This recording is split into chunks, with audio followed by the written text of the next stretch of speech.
Good morning, CompassLife. How are you today?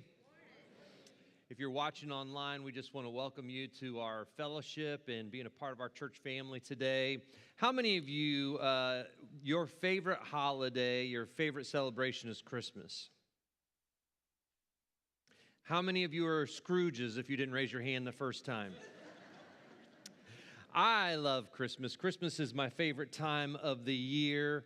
And it's a time that we celebrate, and I love to put up our lights. I love my family having the opportunity to just go and celebrate and have that joy together, watch all the great movies.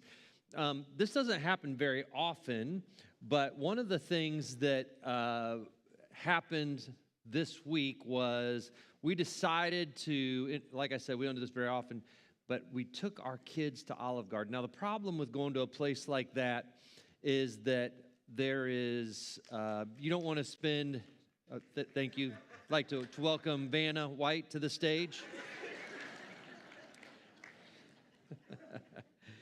We welcome, when we went to Olive Garden, because I hate spending that kind of money, right? Especially on kids and children's expensive, or children's meals are like $27 a piece now. But we decided that's one of my wife's favorite places, so we went there to celebrate for Christmas, and we got in there. And my oldest son, I've got 4 kids, 2 daughters, 10 and 8, and then 2 sons who are 6 and 4. My 6-year-old now, everywhere he goes, he's like, he'll see somebody, and at Olive Garden is the hostess, and he said, "Merry Christmas, ma'am. Merry Christmas, ma'am." And he says Merry Christmas to everybody. My youngest son, who's 4, has a big personality. And we were eating spaghetti and stuff and breadsticks. We tried to get as many breadsticks as possible. And he said, "Daddy, I got to go potty." And I was like, oh, 7th time today. So he and I started walking to the bathroom, and there were people near the bathrooms at the front of Olive Garden. And he looks around and he says, "Merry Christmas, everyone." And nobody responded, and he looked at me and he said again, "Merry Christmas." Well, I love Christmas time. It's my favorite time of the year. I miss the snow once a year and never anymore after that. But if you had a favorite Christmas movie, why don't you tell the person next to you what your favorite Christmas movie would be?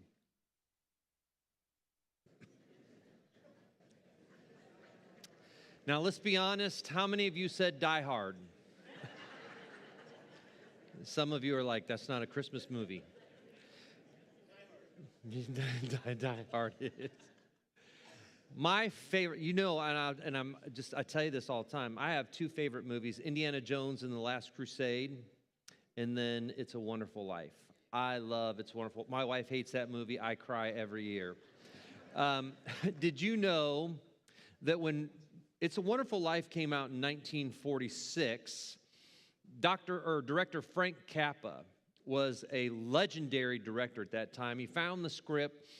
World War II had just ended, and so they decided that they were going to form his own film company with other World War II veterans called Liberty Films. They discovered the script for it. The original title was written by a man. It was a 24-page booklet.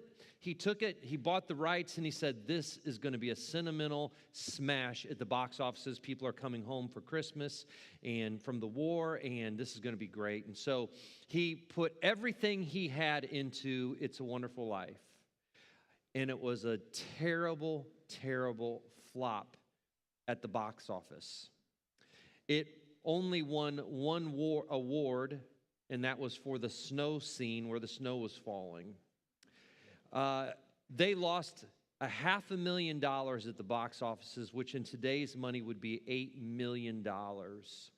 It was such a total and epic failure that it doomed Liberty Studios, and they ended up having to close their door because it was such a bad failure. Legendary director Frank Capra was so marked by this failure that he only directed a few movies after It Was a Wonderful Life.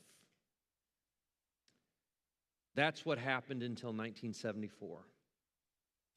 In 1974, someone who was supposed to renew the copyright at the studio forgot to renew the copyright. And so it became a free movie to any studio, any television or media group that wanted to play it for free on their television sets or television broadcast at Christmas time. And they did over and over and over again. And now, It's a Wonderful Story ranks in the top 5 of all-time favorite Christmas movies. Now, here's the thing about It's a Wonderful Life. Frank Capra would later say, this is unbelievable. I've never seen anything like this. It's like I'm sitting in the audience watching it for the first time and seeing it with new eyes. What if I were to tell you that there are times in your life where you're going to feel like your life is a flop, that you've made decisions that you can't take back, that you've said things you can't take back, and you feel like your life has missed the mark and there's nothing left before you? What if I were to tell you that your story hasn't been finished being written yet? What if I told you that God specializes in comeback stories? What if I told you that you are like Rocky Balboa, which you may have never heard that name before? It was a movie that was made in the 70s and 80s and 90s and 2000s, and we're now up to Rocky 37.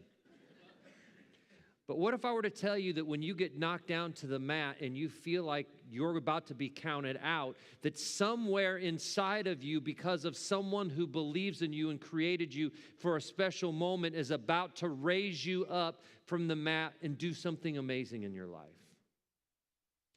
What if I told you that as messed up as your life is, that God is not done with you yet?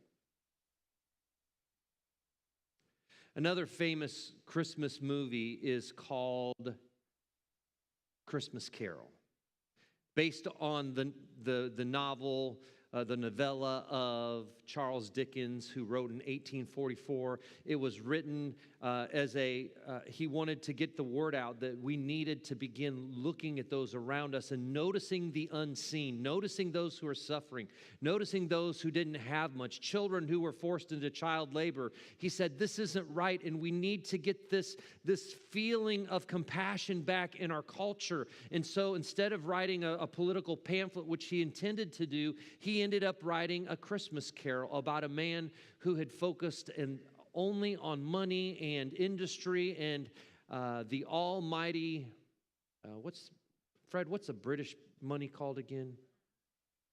Well, are you saying I look fat? The almighty British pound. Because he believed that there was something more. There was more important things in life. Now, you may remember that Ebenezer Scrooge is the main character in A Christmas Carol, and Ebenezer Scrooge is miserly. He's cold-hearted. He's living toward the end of his life. He cares only about how many pounds he can make and what his bank account looks like. He looks with disdain on those who don't make wise financial decisions, people who are living in poverty, because he believes it's because of their own choices and values. And so he's cold-hearted, he's not compassionate, he's not caring, he doesn't need or want human interaction. He just wants to continue worshiping the God, the idol that sits on the throne of his heart, his bank account. But one Christmas Eve, he's visited by a ghost. It's his old business partner, Mr. Marley. What's Mr. Marley's first name? Jacob Marley. And Jacob Marley comes not to condemn him, not to, he comes because he has a message of hope. He says, Ebenezer, and it was on the 7th anniversary of his death. And Charles Dickens makes it very clear that he was dead by the way that he's dressed, and he's carrying the chains of the decisions that he made in life, of selfishness, of greed, of human disdain. And he's like, I've been working to get rid of these chains, and Ebenezer, I want to save you from this fate. And so Charles Dickens tells us that after the first ghost that he encounters, of Jacob Marley, he's going to encounter three more ghosts. The ghost of Christmas past, the ghost of Christmas present, and the ghost of Christmas future. Now, here's the thing. His message to Scrooge is change while you still can. Change while you still can. I don't know how many of you follow the news. Anybody in here a sports fan? Do we need to pray for any Kentucky fans in here tonight after the referees stole our basketball game? Yeah, I can hear your grumbling of discontent along with mine. I love sports.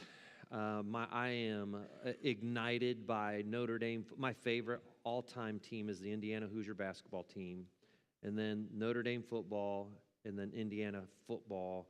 And I really don't like pro sports very much after they decided not to hire me, bring me on. But this is the thing. One of the things that I was heartbroken about is if you follow the news, you know the story of Sharon Moore, the football coach at the University of Michigan. And I just want to briefly talk about this because it happens to so many of us. When that happened, it came out that he was fired for cause because he was having an affair with a staffer, and then he broke into her house and threatened his own life. And he has a wife and 3 daughters, all under the age of 10, and he had a mistress at the same time that worked for him. I mean, there's a lot here. He went from being on Wednesday the head coach at the University of Michigan to being just a few days later arraigned in court. And this is what I want to tell you about, because a lot of people, I don't know why we're like this, but people, if you're not a fan of the University of Michigan, are like, yeah, stick it to them. We hate Michigan. We knew that's the other kind. But here's the thing. I felt heartbreak for this man because I felt heartbreak for his wife, for his 3 daughters. I felt heartbreak for a 39-year-old man who now has to carry this with him the rest of his life. He lost $6 million a year for the next 5 years. He lost a $14 million. I mean, you can go on and on and on. But here's the thing. We think that we can engage in sin or choices in life, and we're never going to get caught. We're never going to be accountable. I will tell you, one of the most destructive forces in this world is divorce, is having an affair. Because we think that we can get some side action. I don't know if that's the biblical term for it, but that's what I'm saying. We think that we can engage in things that maybe we shouldn't, and what ends up happening is we think that we're never going to get caught because we're smarter than everybody else. Maybe it's not an affair. Maybe it's siphoning money from your work. Maybe it's lying about something. And we think that we can engage in sin because sin is supposed to be fun and enjoyable, and we are above being caught. And even though we have that still small voice in our hearts, we think, it's not ever going to catch up to me.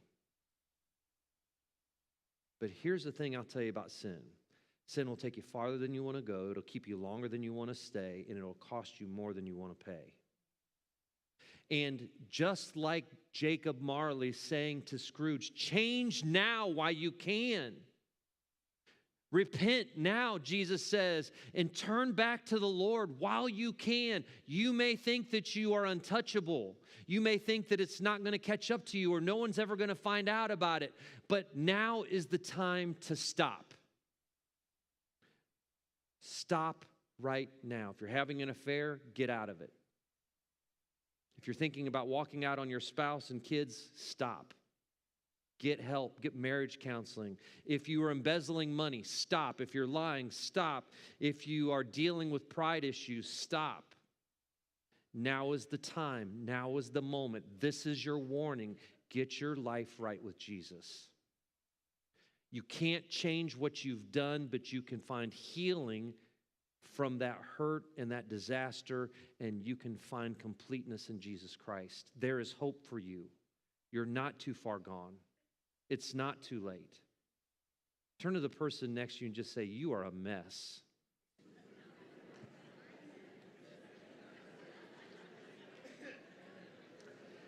Now, why is so many people laughing out there? Yeah, turn back to that person and say, "You're not smelling so sweet yourself." Listen, we're all a mess. The Bible says that all have sinned and fallen short of the glory of God. I am a sinner. I have made mistakes. I make mistakes on a regular basis. Sometimes I'll say, now, my wife, listen, I outkicked my coverage. My wife is amazing. I told her yesterday, in all sincerity, thank you for picking me because I have no idea how I got you. And she said, I don't either. No, that's not what she said. What she said was, you know, I used to, okay, men, sometimes we say things and it sounds good in our head, but when it comes out of our mouth, twice yesterday I said things to my wife, and in 5 years ago in our marriage, she would have been like she would have levitated, her head would have been spinning. But she said, Shane, I know you thought in your mind that was going to come out differently, but say it out loud again and listen to what it sounds like. Listen, we're all flawed. We all need Jesus. Tommy Nelson, one of my favorite preachers, used to say, if you knew the sins in my life, you wouldn't come and hear me preach, but if we knew the sins in your life, we wouldn't let you through the doors. But you don't have to continue living in your sin. You may not get caught yet, but it's going to happen. So stop now. Now is the time. Now's the time to make it right. Jesus takes the messes of our life, the broken, shattered pieces of our life, and builds beautiful mosaics from them. So there's hope for you. Now, turn back to the person sitting next to you. And you say, you are an amazing masterpiece.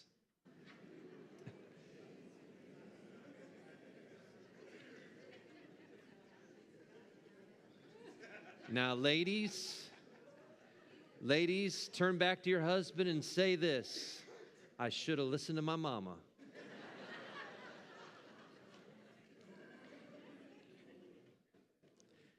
Listen, Scrooge is going to be visited by 3 ghosts. The ghost of Christmas past, the ghost of Christmas present, and the ghost of Christmas future. Our next few times together, next week and then on Christmas Eve, we're going to be visited by these ghosts of Christmas. And in the movie, when he gets to the ghost of Christmas future, we're going to kind of go a little out of order. We're starting today with the ghost of Christmas future. When Scrooge encounters the ghost of Christmas future in the movie and in the books, it is terrifying. It is, you can see the pictures of the ghost who has no face. The ghost of Christmas future never speaks. Eventually, he leads Scrooge on an adventure of what his future will be. He takes him to the people that he's encountered and how they feel about him. He begins to show him how truly unloved he is, and eventually he takes him to his own gravesite and how desolate and alone he really is. Now, it is interesting that he doesn't speak to Scrooge. All the other 3 ghosts, including Jacob Marley, do speak to Scrooge. Why do you think the ghost of future doesn't speak? It's possible that he doesn't speak because of the finality of death that all of us are going to face someday. It's possible that he doesn't speak because the future that he's showing Scrooge is not set in stone, and to speak it would to make it real. And what he's saying is, this is, if you continue following the trajectory of your life, if you continue following on this path, this is where it's going to lead you, but it doesn't have to end this way.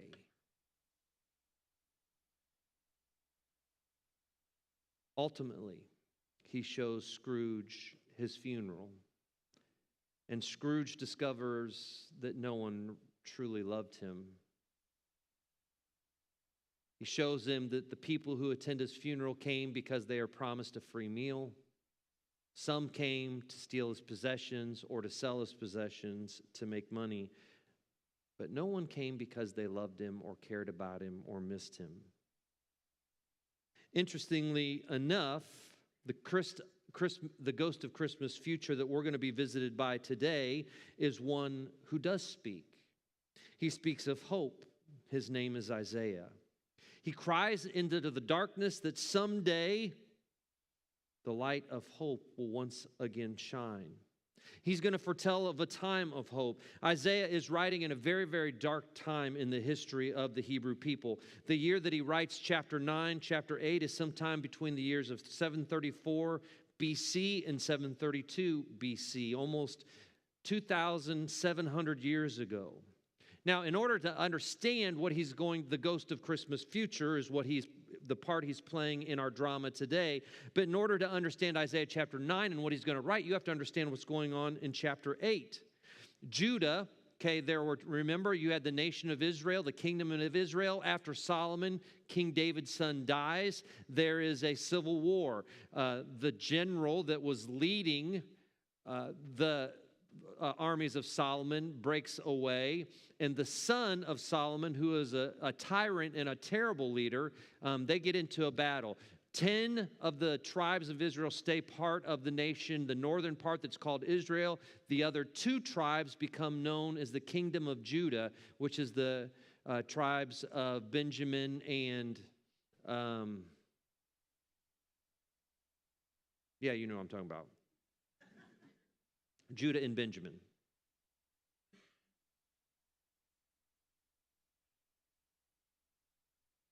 In Isaiah chapter 8, Judah is spiritually compromised. They're politically unstable. They're surrounded by enemies, by their cousins from the north, the tribe of Israel, as well as the Syrian government. Are coming to attack them, as well as the most terrifying army superpower in the ancient world, known as the Assyrians. And worst of all, the king that is leading the nation of Judah is Ahaz, who is a faithless king and doesn't trust the Lord. Isaiah describes the nation as living in distress, in darkness, in gloom, and the shadow of death. And during this period of time, Assyria is beginning to move towards them. And Assyria was militarily unstoppable, known for its brutality and its psychological warfare. They were advancing westward, not only towards Judah, but also towards Israel, also towards what is known today as Syria. And friends, when the Assyrians were coming, you became afraid. Fear gripped these people. The Assyrians deployed psychological warfare in order to make their enemies not only afraid, but also so they wouldn't have to go to battle. There was a 3-year cycle for every Assyrian man. The first year you would build roads and bridges, and you would work physically, building your strength and your endurance. The second year you would join the army to go on military campaigns and war. And then the third year you get to spend with your family, and then it would start all over again. This whole culture was a warlike culture. When they got to the kingdoms that they were going to attack, if they didn't surrender to them, if the Assyrians won the battle, they would slaughter everybody. They were the ones who began piling skulls into pyramids before the city gates to let people know. They literally skinned people alive and then took the skins of the people and nailed them around the city gates. These were a terrible, horrible people. There was one king that found out the Assyrian army was marching towards his kingdom, and instead of resist, he commits suicide just at the mere mention that the Assyrians were coming. These were terrifying, warlike, brutal people. So you can imagine that the Hebrew nation was terrified. Everyone had left them. Everyone was fighting against them. Everyone was looking at them as the plump goose to be cooked for Thanksgiving, even though that wasn't a holiday that would be made for another 3,000 years.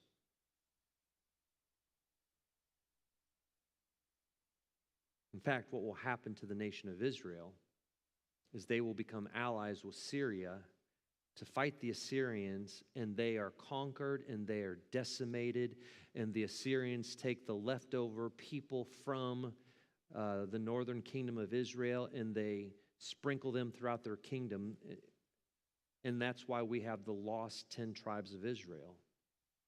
Their heritage was stolen from them, and they became Assyrian. Nevertheless, Judah, the southern kingdom, the 2 tribes, will be sustained by God. Listen to what Isaiah chapter 9 tells the people in the midst of all this chaos and sadness and darkness and hurt and fear. He says, "Nevertheless, that time of darkness and despair will not go on forever. The land of Zebulun and Nephtali will be humbled. But there will be a time in the future when Galilee of the Gentiles, which lies among the road and runs between the Jordan and the sea, will be filled with glory. The people who walk in darkness will see a great light. For those who live in a land of deep darkness, a light will shine." Now, it's so interesting. In the first verse of chapter 9, Isaiah mentions Galilee, the northern part where Jesus performs most of his ministry, of his 3-year ministry. It's one of the most beautiful places in Israel, if you've ever get the opportunity to go there. He says, "But there will come a time in the future when Galilee of the Gentiles," why does he say that? The Galilee of the Gentiles will be filled with glory. Because the first region the Assyrians are going to attack is the Galilean region. And when Galilee falls, foreigners, Assyrians, all kinds of Gentiles, non-Jewish people move into that area and they begin influencing the culture there. They begin influencing the people. And the Jewish people whose inheritance that was begin to be pushed out. The region will suffer oppression under the occupation. But Isaiah is saying this: the place that first felt the darkness will be the first place to see the light. And then he writes in verses 6 and 7, "For a child is born to us, a son is given to us. The government will rest on his shoulders, and he will be called Wonderful Counselor, Mighty God, Everlasting Father, Prince of Peace.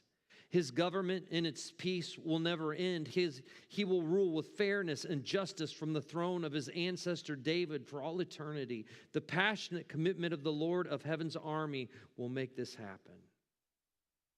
For unto us a child is born." In a world expecting political solution, God sends a baby.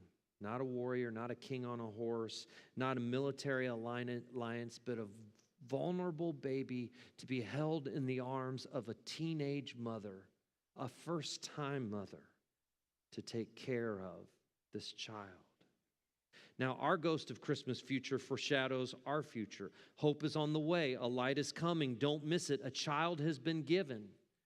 But so often we miss that hope. So many times we dismiss it as being insignificant. So many times we are surrounded by chaos and anxiety and the Christmas hustle and bustle. My greatest frustration with the Christmas season that I tell my wife is sometimes I feel like I miss Christmas because I go from one activity and program to the next, and there's shopping and there's honking of horns and there's people flying the international sign of peace on their middle finger.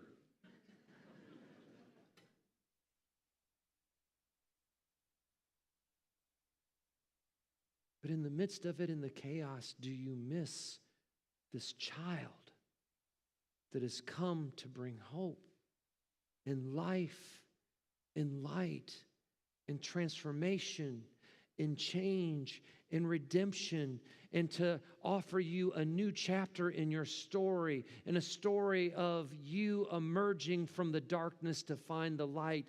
In the midst of the chaos of the season, in the midst of all of the movies and all the traditions and all the cookies and all the trees and all the hanging of stockings and all of the unwanted Christmas presents, did you know that over 10 billion Christmas gifts will be given this year that are not wanted by the receiver? $10 billion. Most of those will be regifted or thrown away. or you're gifted to someone else who doesn't want it. But you are living in history right now.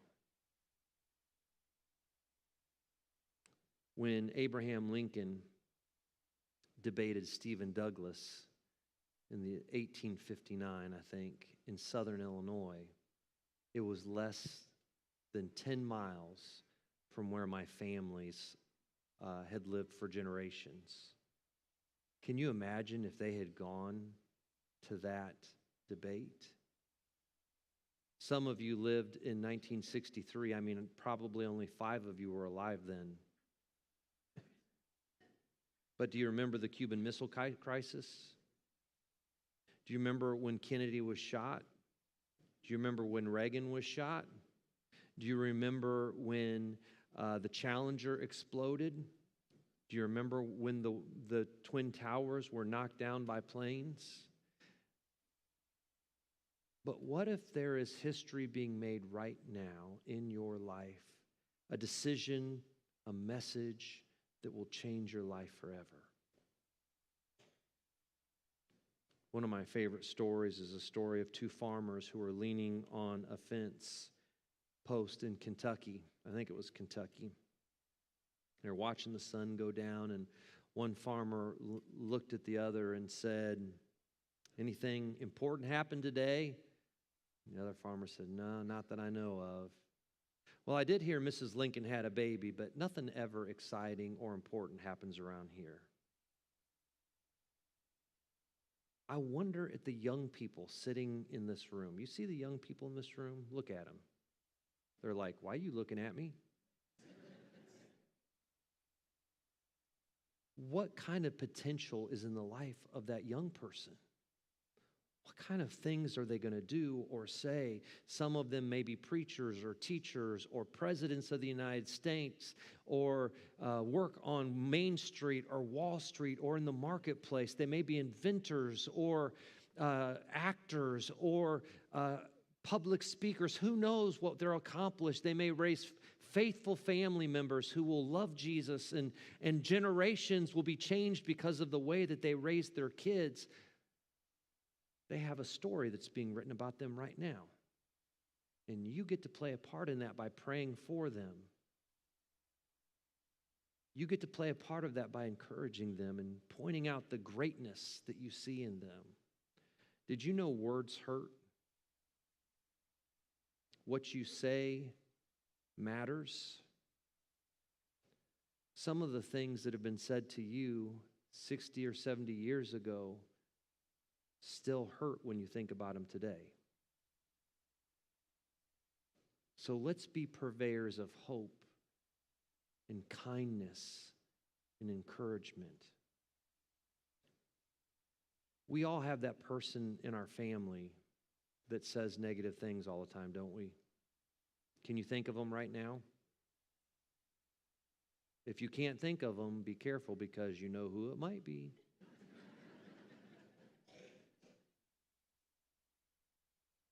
When you walk into the door, be the kind of person that people are glad to see.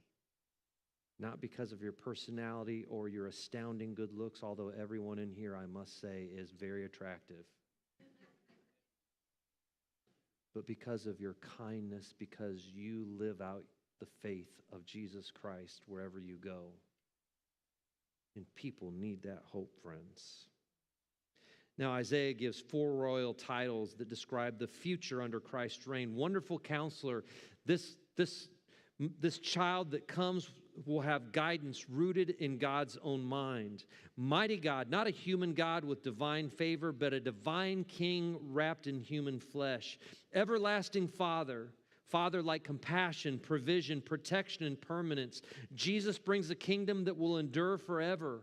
He will be called the Prince of Peace, not temporary peace, not negotiated peace, not political peace, but shalom. Shalom is not just a greeting in Israel when you see somebody, shalom. Shalom is not just the word peace. When you say shalom, you're talking about the fullness of completeness. It means that when you wish somebody shalom, you are wishing for them complete and total peace and completeness and well-being. It is a powerful word that encompasses so much more than a simple definition. You are wishing them total, complete happiness and joy in the Lord.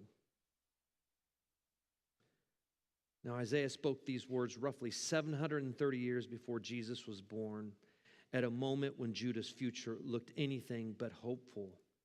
But friends, when life looks dark and feels dark, look to the child, not to the chaos. When you feel lost, turn to the wonderful counselor for wisdom. When you feel powerless, you look to the mighty God who can, who does, and who will. When you feel alone, rest in the everlasting Father. And when your heart is troubled, you turn to the Prince of Peace.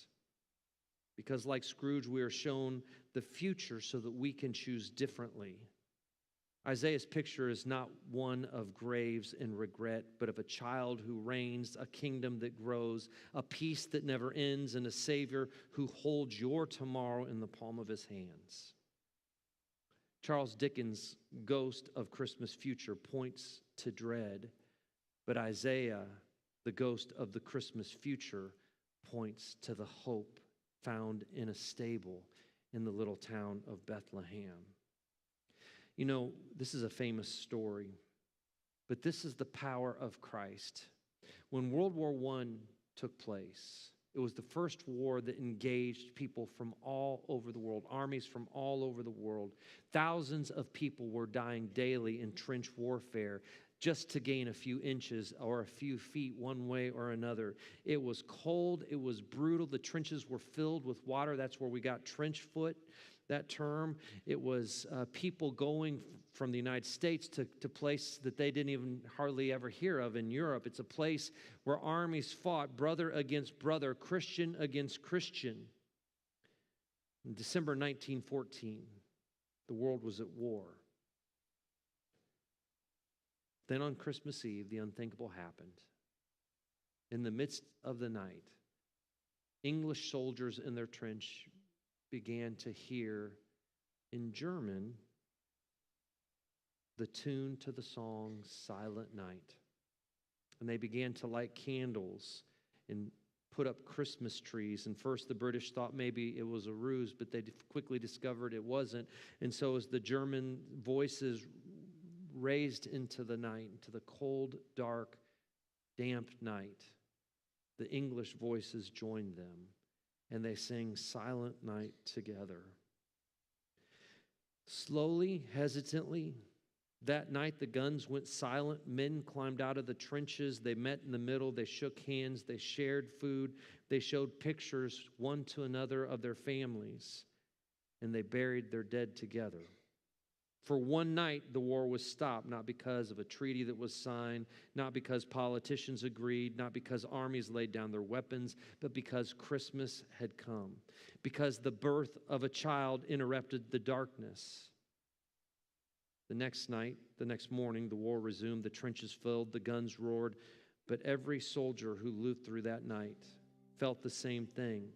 For just a moment, we saw what the world could be.